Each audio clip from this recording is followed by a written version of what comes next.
बिस्मिल्लाहिर्रहमानिर्रहीम। अस्सलाम वालेकुम नाजरीन, मैं हूं आपका होस्ट अहमद फवाद। आज तारीख है 30 नवंबर और दिन है इतवार का। तीन खबरें आज की व्लॉग में शेयर करूंगा आपके साथ और आपके तमाम सवालों के जो जवाब हैं जी वो इन तीन खबरों के अंदर मौजूद है। इंकशाफ से भरपूर होने जा रहा है जी आज का व्लॉग, इसलिए आपसे गुजारिश है कि व्लॉग को एंड तक पूरा जरूर सुनिएगा। एक तो ये कि एस्टेब्लिशमेंट और इस मुंतखब रजीम के दरमियान इख्तलाफात अरूज पर पहुंच चुके हैं। नोटिफिकेशन इसी वजह से शायद नहीं आ रहा और ओहदा कौन सा किसको मिलेगा इस मामले पर भी जो इख्तलाफात हैं जी वो शुरू हो चुके हुए हैं। और फिर आपको ये भी बताऊंगा जी कि जो इमरान खान साहब की बहन नौरीन खान साहबा ने एक इंटरव्यू दिया था इंडियन चैनल को, इस इंटरव्यू को लेकर काफ़ी प्रोपेगेंडा किया गया, लेकिन असल में जो बगावत थी या जो आप इसको दूसरे ज़मरों में गद्दारी कहें नवाज शरीफ की फौज से, इस पर भी कुछ तफसीलात आपके साथ में शेयर करूंगा जी। नवाज शरीफ ने जो बात कही थी ना कि अभी एहतसाब यानी कि इमरान खान साहब का नाम लेकर जी कि उनको लाने वालों के खिलाफ जो एहतसाब है जी वो भी किया जाए, इनडायरेक्टली इशारा साबिक आर्मी चीफ जनरल बाजवा की तरफ था। तो ये उन्होंने क्यों कहा, क्या वो माजी को रिपीट करने जा रहे हैं, इस पर भी कुछ एक्सक्लूसिव डिटेल्स हैं, वो भी आपके साथ में शेयर करूंगा। और आखिर में आपको बताऊंगा कि सुहेल आफरीदी को ट्रैप में फंसाने की भरपूर कोशिश की जा रही है, लेकिन वो अली अमीन गंडापुर की तरह नहीं है और ना ही वो इस मरतबा ट्रैप में आएंगे। इस पर भी कुछ एक्सक्लूसिव डिटेल्स हैं और ये बहुत ज़रूरी है इस मुंतखब रजीम के लिए कि सुहेल आफरीदी को ट्रैप में फंसाएं, वरना इनका सारा किया धरा जो है वो फारिग हो जाएगा और बहुत जल्द इस रजीम को ख़त्म तो होना ही होना है, लेकिन सुहेल आफरीदी को ट्रैप में फंसाकर कुछ डिले कर सकते हैं अपनी इस रजीम में। तो इस पर भी कुछ तफसीलात हैं, वो भी आपके साथ में शेयर करूंगा। पहली खबर जो आपके साथ शेयर करनी है जी वो ये है कि क्या जो इख्तलाफात हैं वो इस मुंतखब रजीम और एस्टेब्लिशमेंट के दरमियान शुरू हो चुके हैं और शायद यही वजह है जी कि जो नोटिफिकेशन है वो इतनी ताखीर का शिकार हो रहा है।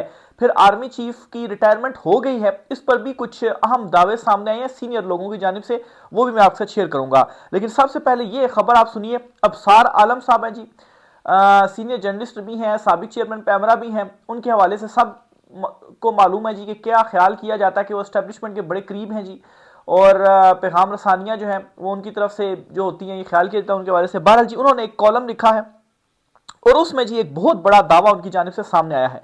वो कहते हैं कि vice chief of army staff की तकर्री पर फौज और हुकूमत के दरमियान इख्तलाफ है। वाइस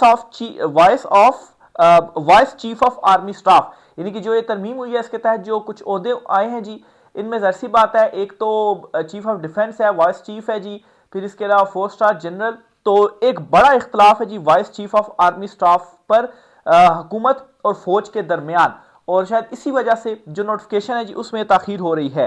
फिर इसके अलावा जी गर्मा गर्मी भी हुई है। क्या गर्मा गर्मी हुई है? सार आलम साहब का यह दावा है नेशनल सिक्योरिटी वर्कशॉप के शुरा की फील्ड मार्शल से मुलाकात हुई है। मेरी इत्तला के मुताबिक इस मुलाकात में शुरा और फील्ड मार्शल के दरमियान जो गर्मा गर्मी है वो भी हुई है। फील्ड मार्शल ने सिक्योरिटी वर्कशॉप में शरीक सियासतदानों से कहा कि आप दो लोगों के गुलाम हैं। इनका इशारा नवाज शरीफ और आसिफ जरदारी की तरफ था। इन्होंने तीसरे यानी कि इमरान खान का नाम क्यों नहीं लिया? इनके कहने का मकसद यह था कि पाकिस्तान की सियासत को मोरूसियत ने कीचड़ किया हुआ है, जब तक ये नहीं टूटेगा मुल्क जमहूरियत और सियासत बेहतर नहीं हो सकती। तो ये एक और बहुत बड़ा जी इंकशाफ है। ये जो खबरें चल रही थी ना कि मौलाना से 26वीं तरमीम के बाद 27वीं में मौलाना का कोई किरदार नहीं था, उसके बाद पीपल्स पार्टी की बारी है, उनसे जान छुड़ाई जाएगी, फिर ये नून लीग की बारी आएगी। तो ये जो बात की गई है ना इसका जो मतलब है वो यही है जी कि फील्ड मार्शल साहब अब ये कह रहे हैं कि इनसे भी जो जान है जी वो छुड़वानी, आप इन दो उनके जो है वो गुलाम है। इमरान खान साहब का इसमें जो नाम है वो नहीं लिया गया। फिर इसके साथ ही जी वो क्योंकि इमरान खान साहब को ज़ाहिर सी बात है जेल में जो डाला हुआ है। फिर मजीद वो कहते हैं जी कि मेरी हुकूमत में मौजूद 2-3 सिविलियन से बात हुई है। वो कहते हैं कि फौज की तरफ से फरमाइश बहुत आती है, इतनी फरमाइशें आ रही हैं कि इनको पूरा करके हमारी कमर टूट गई है और अब हम कमर सीधी करने के काबिल नहीं रहे। अगले इंतखाबात में हम अवाम के पास क्या लेकर जाएंगे, इसलिए फौज अपनी फरमाइशें कम करें, इनको कंट्रोल करें।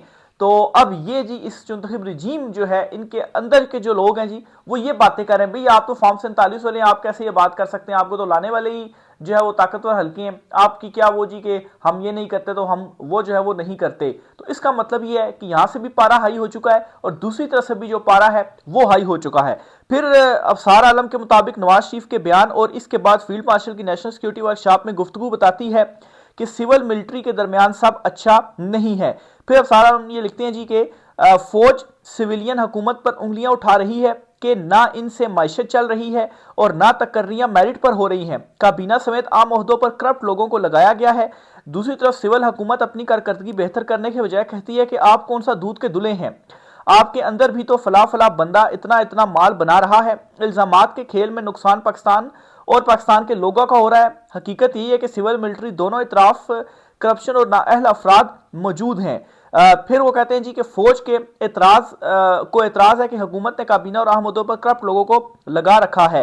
अच्छा, इसके अलावा जी अगर सिविल मिलिट्री इख्लाफात खत्म ना हुए और मैशत बेहतर ना हुई तो किसी ना किसी वक्त अवाम इस निज़ाम के खिलाफ उठ खड़े होंगे। इमरान खान और पीटीआई इस वक्त का इंतजार कर रहे हैं। यह मौजूदा निज़ाम के लिए एक बड़ा चैलेंज है। सिर्फ कुछ अरसे के लिए इस स्टेटस को चलाया जा सकता है। एक तरफ तो वो ये भी कह रहे हैं जी कि अगर इख्तलाफात खत्म ना हुए, मैशत बेहतर ना हुई तो किसी वक्त भी अवाम उठ खड़ी होगी, सिस्टम गिर जाएगा। और दूसरा वो ये कह रहे हैं कि ये सिस्टम जो है, ये स्टेटस जो है वो ज्यादा देर तक नहीं चलाया जा सकता। तो ये जो सारी जो चीजें हैं जो अब अफसार आलम की जानिब से दावा किया गया है जी, इसको अब आप सामने रखें। जो इख्तलाफात इस वक्त चल रहे हैं, नोटिफिकेशन क्यों नहीं आ रहा, और नवाज शरीफ की हिस्ट्री क्या रही है, क्या वो बड़ी बगावत कर चुके हैं, और कैसे आर्मी चीफ को जो है वो उन्होंने वर्दी उतारने पर मजबूर किया कि किसी दूसरे को लगाएं, वो किस्सा भी आपके साथ में शेयर करूंगा। लेकिन उससे पहले बताऊं जी कि ये इस वक्त इस नहज तक मामला पहुंच चुके हुए हैं, और ये जो पुरस्रार खामोशी है, ये जो लंदन के दौरे हैं, ये वैसे ही नहीं हो रहे। उसके पीछे कहीं ना कहीं ये रीजंस जो हैं वो मौजूद हैं।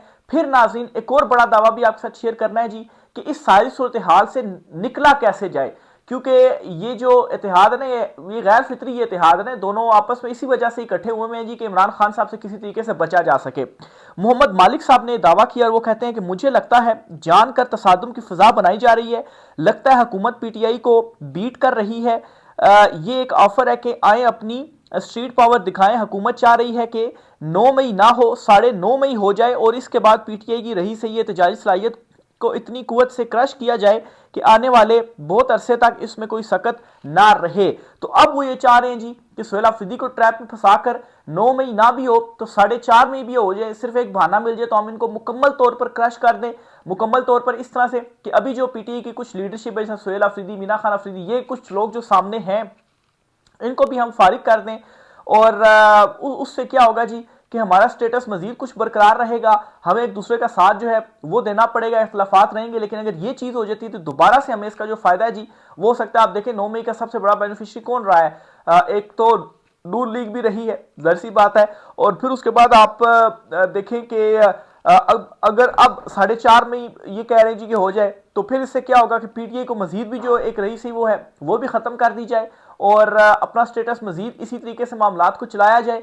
और जब पीटीआई बिल्कुल ही क्रश हो जाएगी और फिर ये जो इमरान खान साहब के हवाले से चीज़ें आ रही हैं, खासतौर पर मुनीब फारूक जो हैं वो इनडायरेक्टली देखें क्या इशारा करें जी के मतलब ये इमरान खान को फितना कहते हैं और फितना को कहते हैं कि कुचल देना चाहिए, यानी कि इमरान खान साहब को बिल्कुल हमेशा के लिए आप साइड पर कर दें ताकि फिर हमारे जो इख्तलाफात हैं, अगर हम दोनों लड़ते भी हैं तो फिर उसके बाद हमें इमरान खान का कोई डर नहीं होगा। तो अब जो है वो इनकी कोशिश इस तरफ चल रही है। लेकिन अगर सुहेल अफरीदी इनके ट्रैप में नहीं आते, इमरान खान साहब इसी तरह से डटे रहते हैं, तो आप देखेंगे कि ये चीजें ज्यादा देर तक नहीं चल सकती और ये आपस में ही लड़ेंगे और आपस में ही जो है वो मरेंगे। फिर इसी तरह से आप देखें कि कुछ चीज़ों को बहुत करीब से देखने के बाद मैं इस नतीजे पर पहुंचा हूं कि एस्टेब्लिशमेंट का असर टारगेट 26वीं और 27वीं तरमीम नहीं था।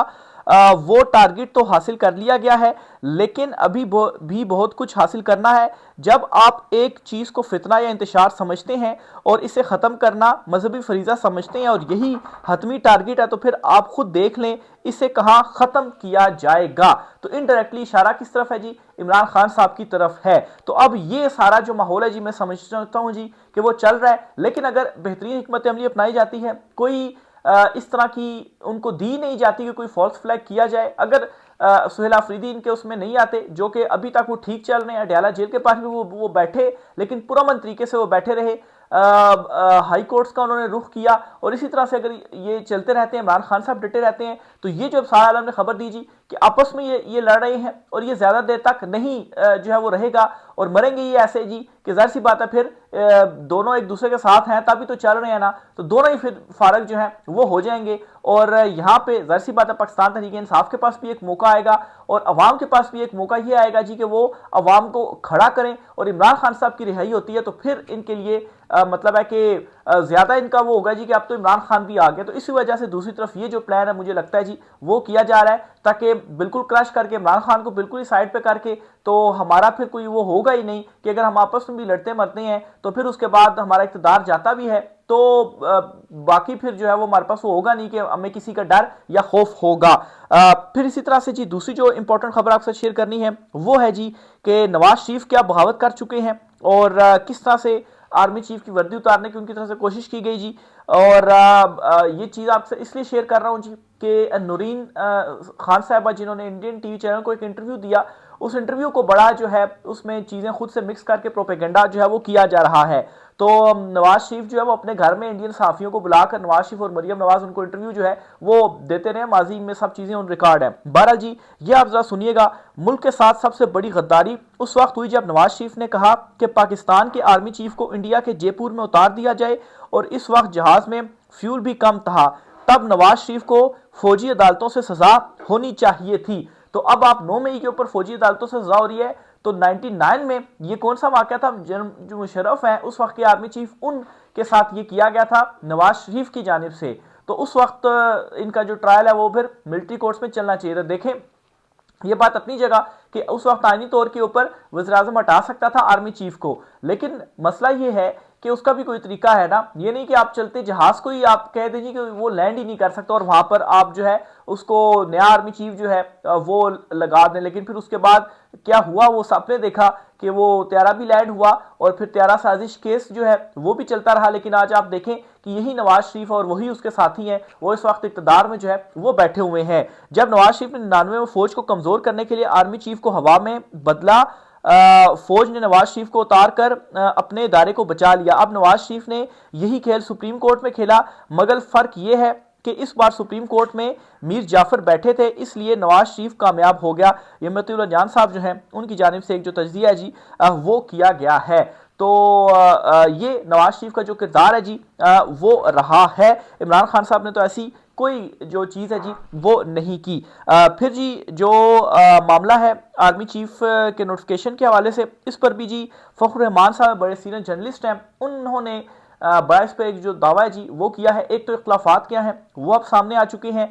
नोटिफिकेशन की भी वजह जैसी बात ये लगती है कि नीचे वाले ओहदों के ऊपर पहले वो तय हो जाए ना कौन आएगा, फिर उसके बाद ही ऊपर वाला जो ओहदा है उसका जो नोटिफिकेशन है वो जारी हो सकता है। लेकिन अब सवाल ये है कि अगर आर्मी चीफ का 3 साल का ही नोटिफिकेशन था तो उसके मुताबिक तो वो अब रिटायर हो चुके हैं, तो 3 साल के ऊपर ही अगर देखा जाए तो रिटायरमेंट के बाद तो फिर चीफ ऑफ डिफेंस या वाइस चीफ का नोटिफिकेशन तो उन्हीं का जारी फिर किस तरह से हो सकता है। लेकिन अगर 5 साल हो तो वो फिर एक अलहदा मामला है, वो तो फिर ये होगा जी कि 2027 तक है तो अभी भी वो आर्मी चीफ है तो फिर वो चीफ ऑफ डिफेंस जो है वो हो सकते हैं। लेकिन फिर सवाल ये है कि एक ही टाइम पे आर्मी चीफ भी और चीफ ऑफ डिफेंस भी, तो ये सवालात हैं। फ़खरुर रहमान साहब इस पर क्या कहते हैं, वो कहते हैं जी कानूनी तौर पर आसिम मुनीर का 3 साल का अरसा 29 नवंबर रात 11:59 पर खत्म हो गया है यानी कि, और नए नोटिफिकेशन की अदम मौजूदगी में वो आर्मी चीफ नहीं है। ये कानूनी तौर पर वो ये कह रहे हैं। फ़खरुर रहमान साहब बड़े सीनियर जर्नलिस्ट हैं, मैं अक्सर उनको जो ट्वीट्स वगैरह वो करते हैं वो कोट करता हूँ, अक्सर बड़ी खबरें जो है वो भी शेयर करते हैं।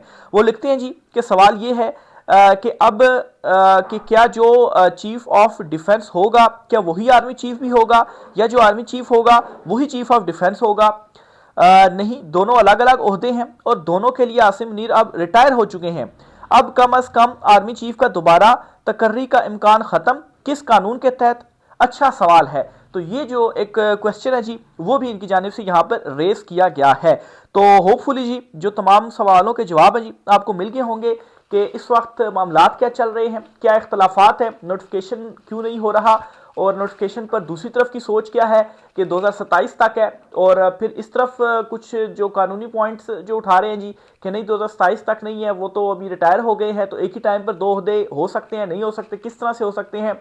और फिर साथ ही साथ पाकिस्तान तहरीक इंसाफ या सुहेल आफरीदी जो है उनके अगेंस्ट क्या इस वक्त चल रहा है, और इमरान खान साहब को क्या करने की जो कोशिश है वो की जा रही है। इनडायरेक्टली जो मुनीफ फारूक है जी, ये भी उधर की तरफ से ही जो जुबान है इनके हवाले से ख्याल किया जाता है, ये बोलते हैं, तो जाहिर सी बात है इशारा जो है वो इमरान खान साहब की तरफ था, उनके हवाले से क्या सोच रहे हैं। तो अब इसमें जी एक इम्तिहान भी है सुहेल आफरीदी साहब के लिए भी कि इस सिचुएशन में वो किस तरह से टैकल करते हैं चीज़ों को। और अगर मैं ये समझता हूँ कि थोड़ा सा अगर वेट कर लिया जाए मजीद चीज़ों का, और जो कि सुहेल आफरीदी कर भी रहे हैं, इनिशियल लेवल पर उन्होंने सिर्फ ये किया है जी कि मोटरवे इस्लामाबाद पेशावर वाला बंद किया है, यहाँ का रुख वो नहीं करेंगे, मंगल को आएंगे ज़रूर, अगर मुलाकात नहीं होती तो मैं नहीं समझता कि कोई धरना या एहतजाज की बड़ी जो कॉल है वो देंगे। बहरहाल इतना किया जाएगा कि मजीद जुमेरात का या नेक्स्ट वीक का शायद वेट कर लिया जाए, तब तक यहाँ के जो मामला है वो भी क्लियर हो जाएंगे, क्योंकि ऐसा तो बिल्कुल भी नहीं हो सकता कि आप मतलब है कि